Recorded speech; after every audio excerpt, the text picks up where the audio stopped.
Okay, let's start our class.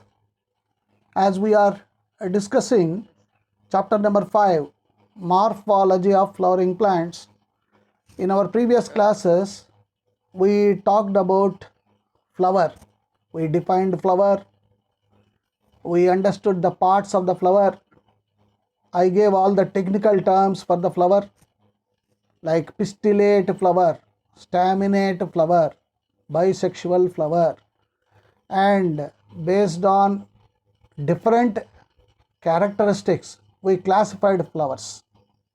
And now in this class we are going to focus our attention on next concept, that is fruit. So what is a fruit?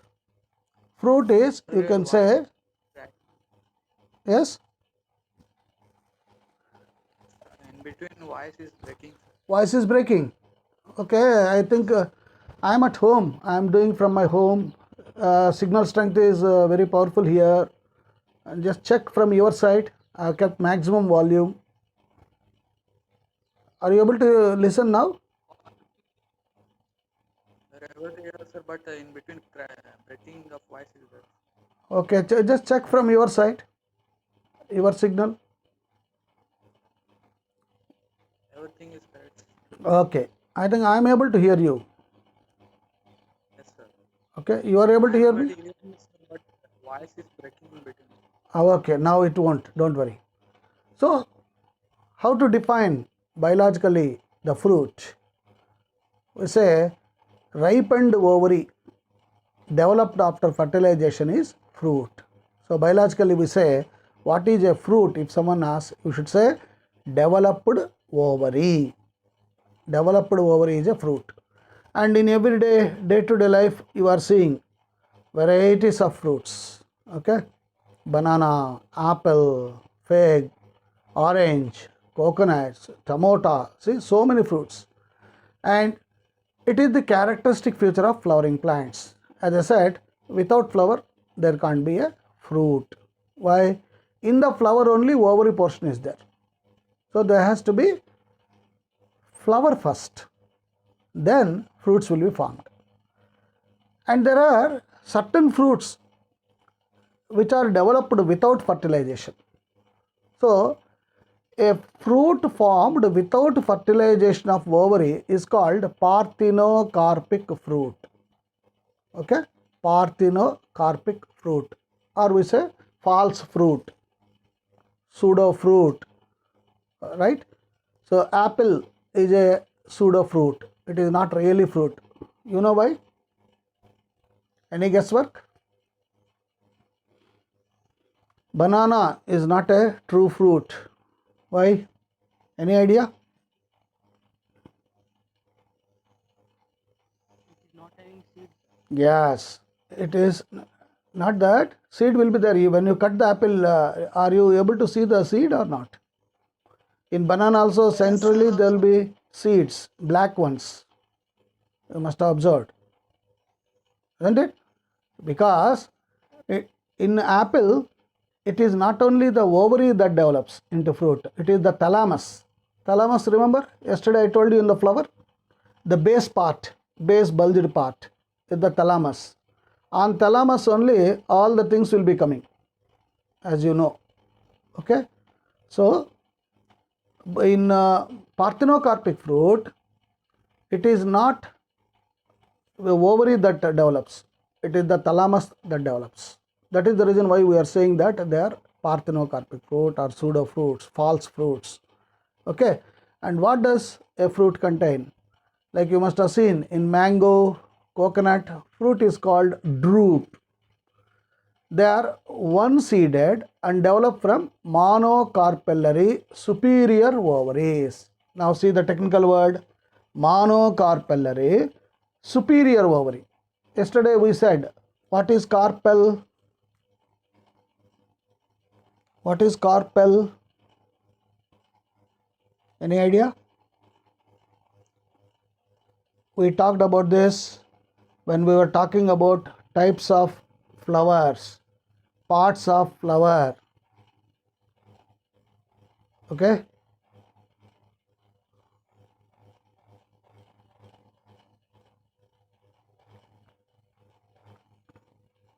Yes, anybody? Carpel. I said male flower, female flower, pistillate flower, staminate flower. And when we say carpel, remember monocarpal, as the name says one, mono means one carpel only. Superior ovary, we classified flower into three types: hypogynous flower, perigynous flower, epigynous flower, based on the position of the ovary. We said superior ovary, hypogynous, isn't it? Are you able to understand what I am saying? Yes, boys? Yes, sir. Yeah, so you have to say, when I say monocarpellary, single carpel, superior ovary, hypogynous flower, ovary is superior. So if these two conditions are there, then the fruit will be called drupe, and example is mango and coconut. Next, what does a fruit consist of? A fruit consists of pericarp. It is called fruit wall. It may be dry, it may be fleshy. It is thick, fleshy. Fleshy means eatable portion. Okay, soft tissue will be there. Wait, somebody is waiting. Kumar is waiting. Okay, admitted. Right. So the outer fleshy part is called pericarp. Right. Then this is differentiated into epicarp and middle mesocarp, and inside endocarp. That means fruit will have three layers in the wall: epicarp, mesocarp, endocarp. And I think same thing you can see. I am expanding it. Now you can see that. Look at that. Epicarp. We have taken the vertical section of the fruit, and that outer layer is epicarp. Middle fleshy one is mesocarp, and seed is there inside. When you cut the fruit, seeds will be there. Just bordering that seed is endocarp. So three layers are there: epicarp, mesocarp, endocarp. And you can see even in coconut also. And what you should see is the mesocarp, the white one. Then you got endocarp. Okay, and similarly you can see here clearly endocarp is the hard shell, endosperm is the eatable one, white one, and mesocarp is fibrous husk, and exocarp is that green one in the coconut, green layer. So exocarp, mesocarp, endocarp. And what we eat in the coconut is endosperm, right, because it is present inside. Similarly in mango, exocarp, mesocarp is the fleshy part that we eat, endocarp is the seed. I hope you understood that. Okay. Now when we cut that fruit, as someone said, inside there will be seeds. Okay, bijapur, right. So in the seeds, first we will see, yes, All flowers cannot become fruits. all flowers cannot become fruits, right. The conditions will be there, because fertilization has to take place. For fertilization, so many things are there, isn't it? Environmental conditions are there, no? That's why flowers release lakhs of pollen grains.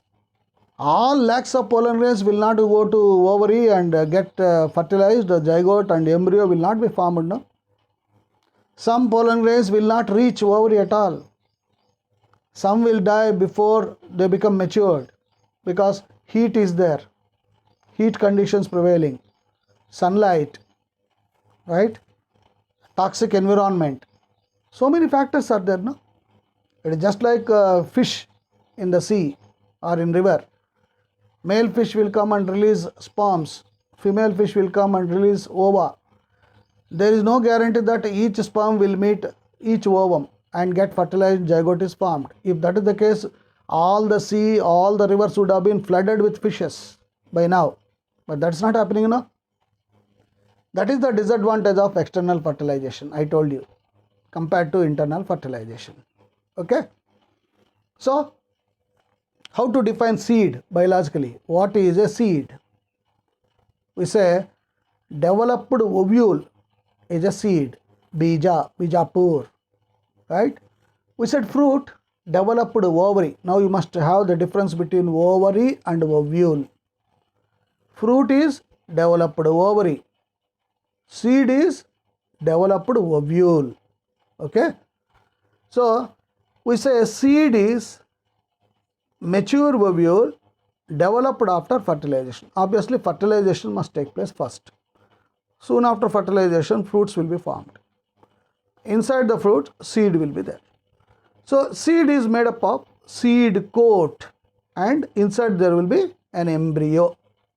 Embryo is made up of two things. One is the radical, embryonal axis, and the one that is the one or two cotyledons. So based on the presence of cotyledons, what is cotyledon? Seed cover. They will be covering, no, protecting the seed. If there is only one seed cover, one cotyledon, then we call those plants as monocots, monocotyledons. Whereas if the seed has got two covers, like as I am showing you here, two cotyledons. Look at that. So here you can see cotyledon 1, cotyledon 2. Are you able to see this? Then we say dicot or dicotyledonous plants. So when the seed germinates, right, again, how seed germinates depends on again external factors. Moisture should be there, humidity should be there, proper sunlight should be there, and inside the seed starch should be available, food material should be in store. Then there are birds which will eat off the seeds. So overcoming all these obstacles, seed has to germinate. And when it germinates, you can see two parts. One is the part growing towards the sky, that's called plumule. Another one is growing towards the earth, that's called radical. Somebody is waiting. Okay, I have opened it, why they are waiting? Okay, right. So plumule is the portion that is going to develop into shoot, and shoot is going to become stem in future. Similarly, radical is going to become in future root. So seed is the place of origin for both stem as well as root. I hope it is clear. On the other hand, if there is only one coat, as you are seeing, seed coat is one, then we say monocot. Example, wheat seed, maize seed, these are monocots. Whereas dicotyledons are grams and pea. Like you can see, there are two parts, micropyle and hilum. Of course, this micropyle is a small passage. Okay, this helps during the fertilization time, micropyle. And normally he will ask you this diagram for your exams, vertical section of the seed. So you have to draw this. Soon after my class, yes, practice this diagram. Normally this is asked for 3 marks, vertical section. Okay. And when you are labeling, see, first one outer coat, second layer is Allurian layer, then inside endosperm, next scutellum, next coleoptile, then plumule. Just now I said plumule is going to develop into stem, future stem, radical, future root, and then below the radical there is coleorhiza. Now take care of the spelling also. And then what is important? you must understand the function or role of each one. Like when you say endosperm, what is the role? What is the significance of endosperm?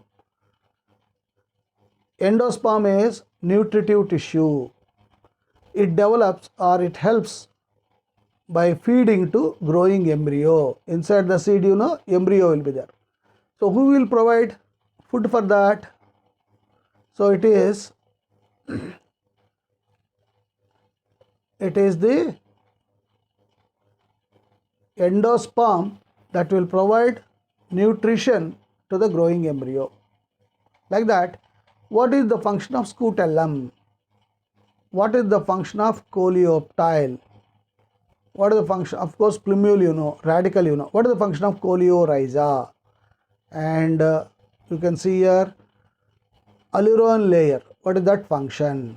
Like that, you draw the diagram with the pencil only. Remember, whenever I ask you to draw the diagram, practice the diagram, you must draw with the pencil, not with the pen. What is the reason? What is the logic? In case you are doing some mistake, you cannot erase if you draw with pen.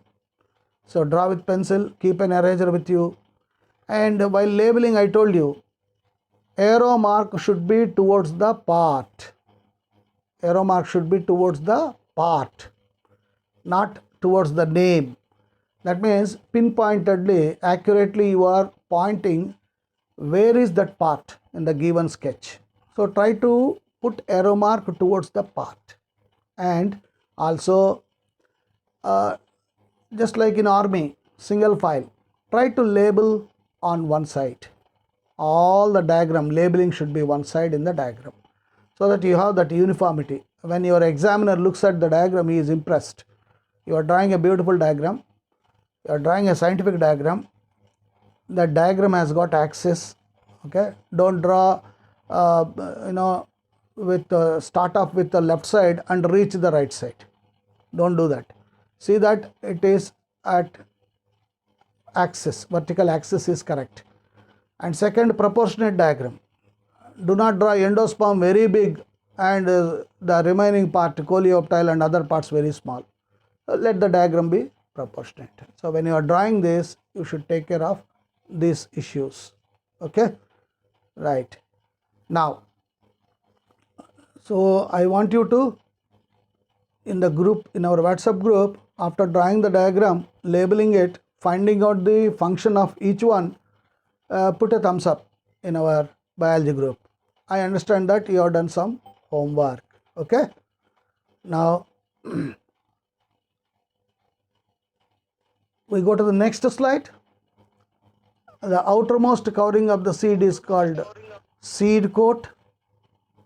So that seed coat is called cotyledon, as I said just now, and it has two layers. There is outer layer and inner layer. Outer layer is called testa, inner layer is called tegmen. These are the two words you must remember, testa and tegmen. Okay. And on the seed coat, there is a scare called hilum. Just now you have seen that. And this hilum, through which the developing seeds are attached to the fruit. Seeds are attached to the fruit. Above the hilum is a small pore called micropyle. You have seen just now that micropyle. Now within the seed coat, there is an embryo, and it consists of embryonic axis and either monocot or dicot. Two cotyledons or one cotyledon. And cotyledons are fleshy and full of reserve food materials. Why there should be reserve food materials here?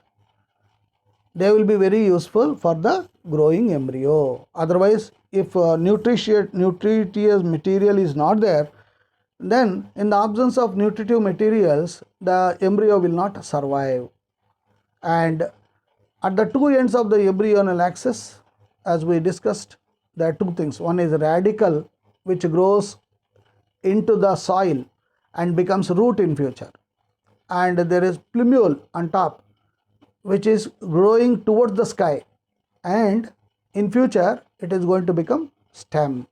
Now I am expanding the diagram, just see the parts of it. Okay.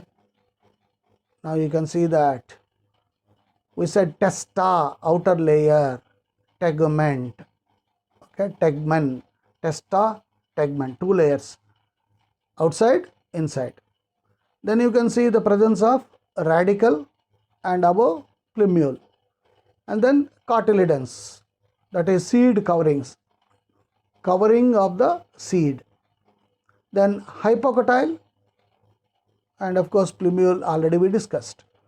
And similarly, you see the cotyledons. Then there is endosperm, which is nutritive tissue. There is radicle, which is going to become root. Then hypocotyle, epicotyle, seed coat, and then of course cotyledon, the covering. Similarly, here also you can see same thing, same parts. It's almost repetition. Now we said two things. One is the radicle, another is the plumule. Now we have two types of seeds, monocot seeds. And these are the names of the coverings, membranes, which are protecting the seed. Testa, tegmen. Testa is outer one, tegmen is inside one. Right? Now a dicotyledonous seed, how it will be?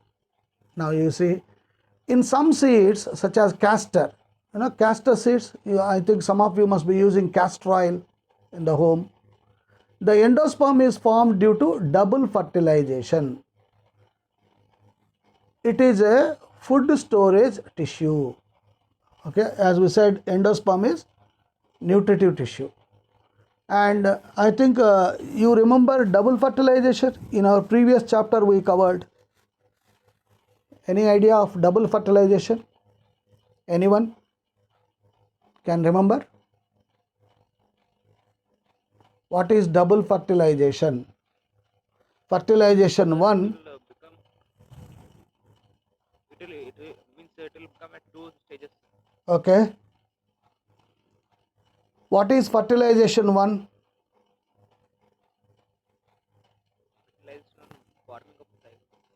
Forming of zygote. Very good. How zygote is formed? Which are the two nuclei that fuse to form zygote? Remember last chapter we discussed, male nucleus 1 fuses with the nucleus of the ovum. So the fusion of two nuclei leads to formation of zygote. This is fertilization 1. Correct, Naveen? Yes? Are you able to recollect from your memory? Yes, sir. If not, go back to that chapter again. See my video that I have posted in the group. You will understand. What about fertilization 2? Fertilization 2. See, there are two male nuclei. Male nucleus 1, male nucleus 2. Correct, no? Both the nuclei will run down in the pollen tube. Pollen germination we talked. And reaches the ovary. So male nucleus 1 combines with the ovum, forms zygote, that is fertilization 1.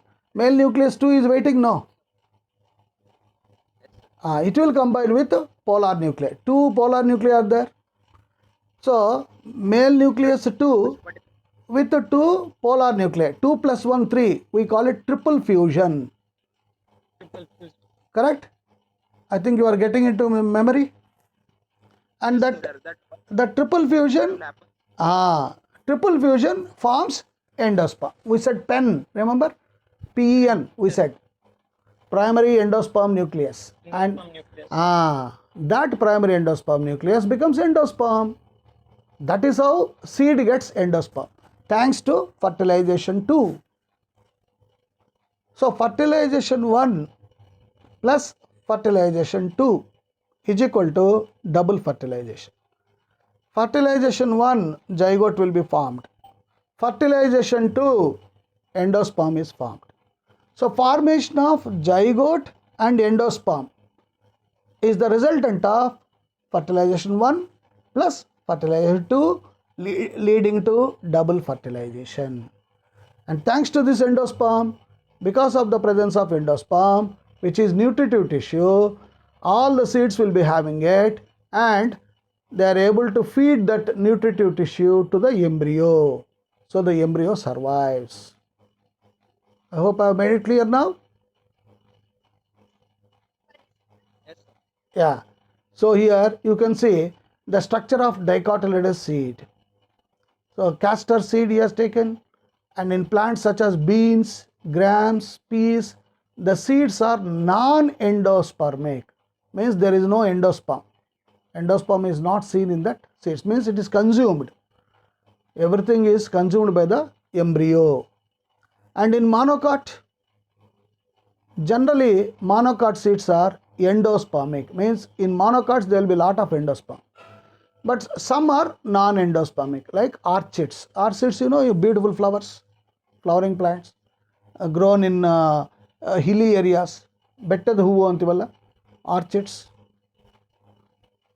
So in cereals like maize, the seed coat is membranous and generally fused with the fruit wall. The endosperm is bulky and stores food.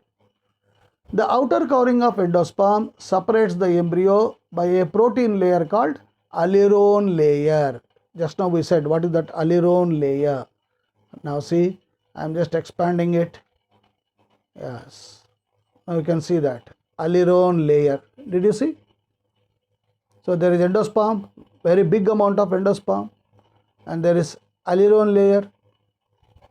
There is a radical, scutellum, coleoptile, plumule, coleorhiza. All these are the parts of the seed. And here, remember, we are talking about monocot, endosperm, and this is the embryo. You must remember, inside the seed, centrally, there is embryo. Now we go ahead again. Okay. There is, the embryo is small and is situated in a groove, as I shown you just now. At one end of the endosperm, it consists of one large and shield shaped cotyledon. You know that cotyledon seed cover is there, and that is called scutellum.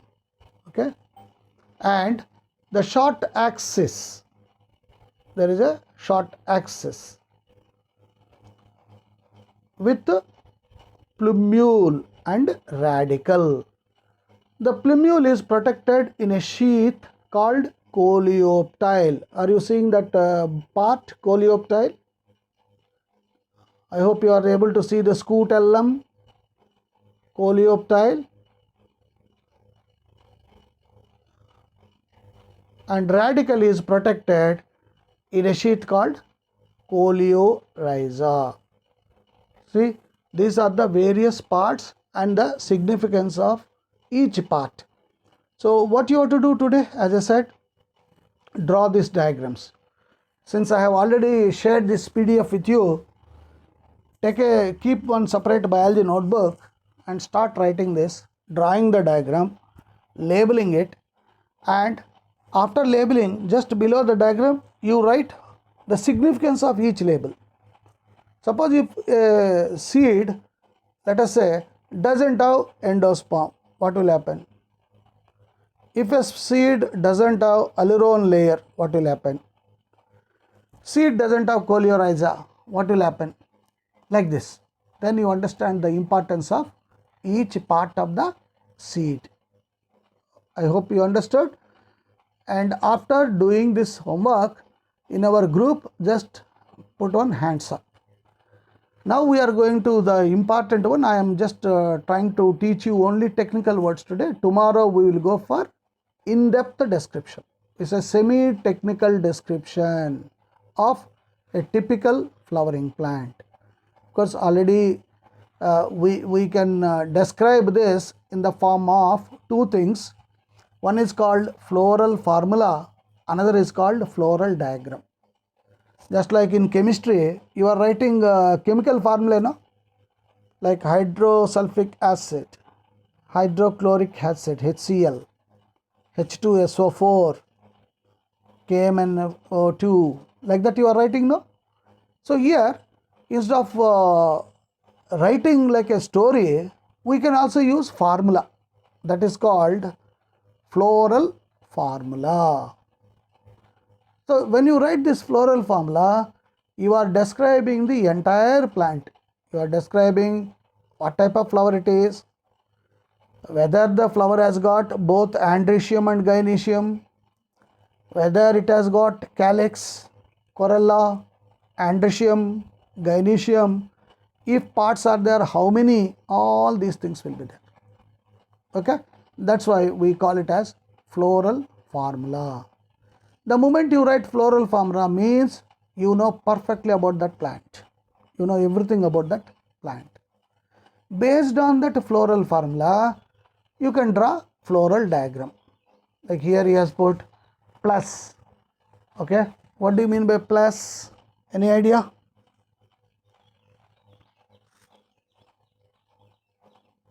Any idea? Yes? Male flower. Yes, yes, I'm not able to hear you. Tell me. Maybe it is male flower. No, male and female, you are seeing that next symbol. 0 with arrow mark and plus. If you are talking of male flower, 0 with arrow mark only will be there. But 0 with plus means female flower. But 0 with arrow mark as well as plus means both the sexes are present. Bisexual flower. Okay. Now here I am giving you the, see, you can see there symbols used in floral formula. Now BR means bracteate. We said bracts are present, or EBR means bracts are not present. Then G for gynoecium. As I said just now, 0 with arrow mark and down plus, bisexual. K means calyx. What do you mean by calyx? The group of sepals. Yeah, group of sepals is called calyx. I hope all of you know what are sepals. Yes, sir. Yeah. That the green color. Yes, yes, that green colored leaflets that are present at the bottom, and when the flower is in bud stage, they give protection, right? And then, what about C? C means corolla. What do you mean by corolla? Group of petals. Group of petals. Petals are colorful, fragrant, we said, isn't it? And then, what about P? P means perianth. What do you mean by perianth? Group of tepals. Petals plus sepals together. That is perianth. A for androecium. Androecium means male reproductive system. G for gynoecium, female reproductive. When you write G and below you underline, then it is superior ovary. What is the technical word we used for superior ovary? What type of flower it is? If a flower has got superior ovary? Hypogynous. Very good. Hypogynous flower. What about inferior ovary? You write G and on top you put arrow, one horizontal line, one dash. Then we say inferior ovary. Very good. Inferior ovary. Okay. Then you put 0 with arrow mark. That's male flower. What is the other word that we use for male flower? What is the technical word we use? Yes, Naveen? Staminate. Staminate flower. Okay. Female, pistillate. Pistil or carpel. Okay.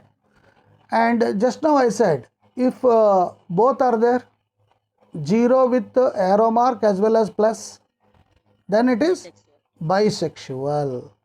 And now comes you put a 0, inside the 0 you put plus, then it is actinomorphic flower. Can somebody tell me what is actinomorphic? Actino means male, sir. Actino means male? Radial symmetry. Yeah, radial symmetry. A flower that has got radial symmetry is actinomorphic. Very good, Sandeep. What about zygomorphic? Bilateral symmetry, sir. Bilateral. And how do you represent this? With a symbol percentage.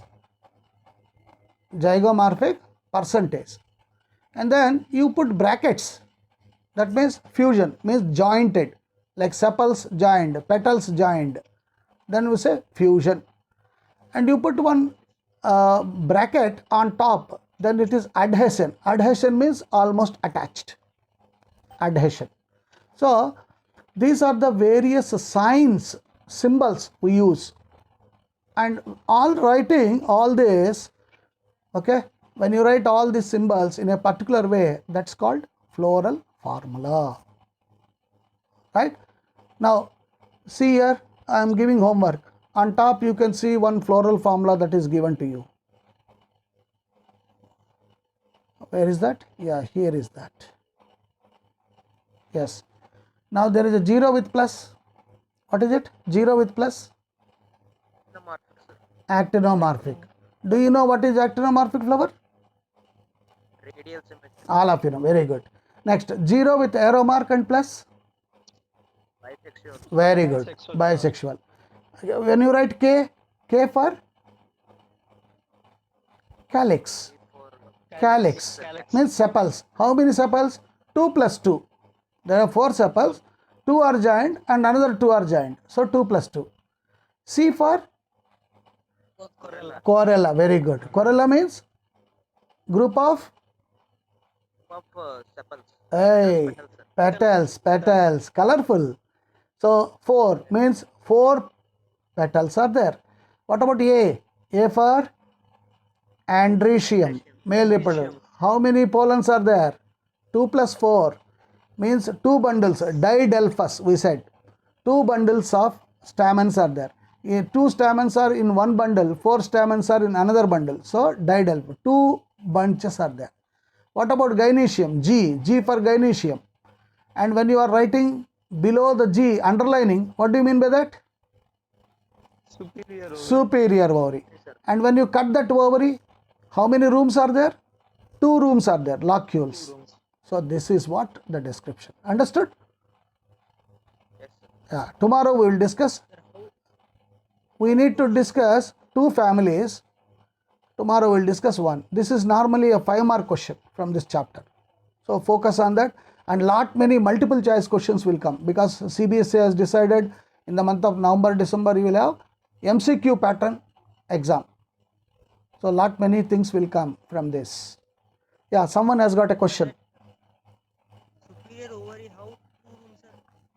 When you cut the ovary, inside the ovary there will be rooms. And in each room, it is called locule. In each room, ova will be there. How many rooms are there? We are mentioning 2. And they are attached with each other. So we are putting 2 within bracket. Understood? Okay. Right then, we will continue the class tomorrow. Take care. Draw the diagrams. Keep on practicing. Bye.